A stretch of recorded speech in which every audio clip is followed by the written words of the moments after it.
అయితే బాగుంటుంది కదా. ఉండిపోదాం. ఉండిపోదాం. ఎలా? ఎలా? టైం అయిపోతుంది కదా. టైం అయిపోతుంది కదా. ఆపేద్దాం. ఆపేద్దాం. అలా సినిమాల్లోనే ఉంటుంది. అయితే మన అలాగే.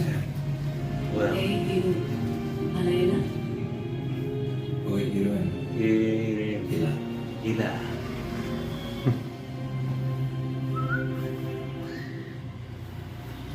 ఇలా